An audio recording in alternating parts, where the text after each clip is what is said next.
One of the hardest things for firm leaders to get right is the balance between consistency and humanity. Because yes, you want advisors supporting clients well across the firm, but you really don't want everyone sounding scripted. And that matters. You don't want robotic sameness. You want a consistent way of showing up that still feels human. This is Advising Humans, where we look at the human side of advice in the transition moments that shape trust the most. And in these shorter episodes, we pull out one practical idea advisors and firm leaders can use right away. So let's make this practical. What are the 3 things leaders should standardize? Well, first, language. Second, meeting flow. Third, follow-up rhythm. Okay, let's start with language. First, firms should agree on the 5 core questions advisors can reach for when divorce becomes the real agenda. Not because every conversation should sound the same, but because in high-emotion meetings, shared questions help advisors stay steady and consistent. You don't need perfect words. You need a structure the team can rely on. Right, because otherwise, advisors often improvise under pressure. They do. And the risk is that one advisor slows the pace and creates clarity, while another moves too quickly into explaining and solving. Shared language helps the client feel a more consistent experience instead of 10 different emotional experiences across the firm. Okay, what about the second one, meeting flow? This one is huge. Firms should standardize the first meeting guardrails. First meetings are not about solving everything.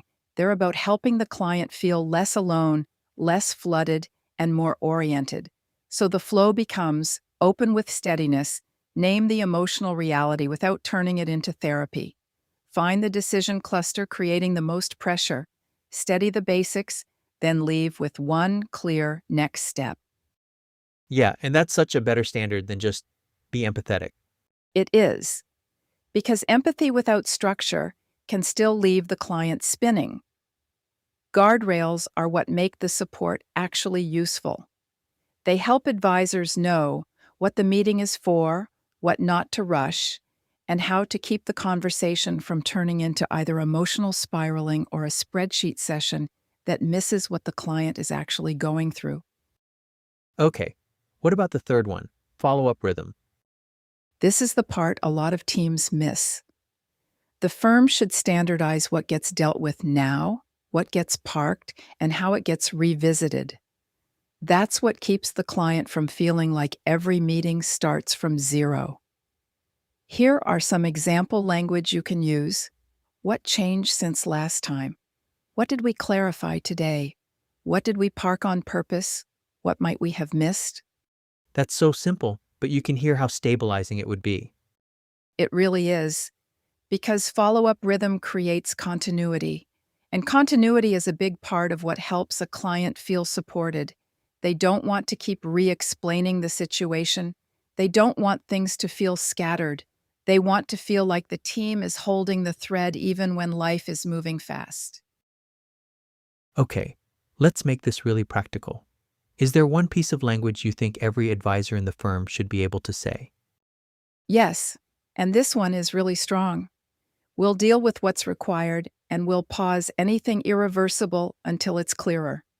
That line is so useful because it protects the client from fog decisions while still signaling movement. It says, we're not freezing, but we're also not making panic moves. Because that kind of line lowers pressure right away.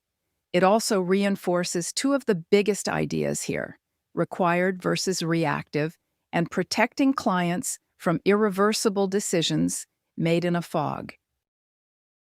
So if a leader's listening and thinking, okay, this makes sense, but I don't want some giant rollout, what's the simplest next move? I'd start by practicing the first meeting opening and the debrief language as a team. That's a simple training move that can make a big difference. Not a giant program. Just get the team comfortable with the first few minutes of the meeting and the way they close the conversation and carry it forward afterward. Right, so not theory, real reps to build familiarity and confidence? Exactly, because once advisors feel the language in their own voice, it stops sounding scripted. And once the team has a shared opening, shared guardrails, and a shared debrief rhythm, the firm depends a lot less on personal instinct and gets much better at creating calm, clarity, and continuity for clients. And really, that's the bigger point here. This isn't about making every advisor sound the same. It's about making sure clients feel the same steadiness, clarity, and care no matter who they sit down with. That's it. Standardize the moment, not the personality. Because when firms do that well, they make these conversations more consistent, more useful, and more human at the same time. If this conversation made you think differently about what leaders need to make more consistent in divorce conversations, share it with another advisor or firm leader who cares about how clients actually experience these moments. And if you want the language, meeting flow, and follow-up structure to make this more repeatable across your team, check out the Divorce Transition Playbook Suite for advisors.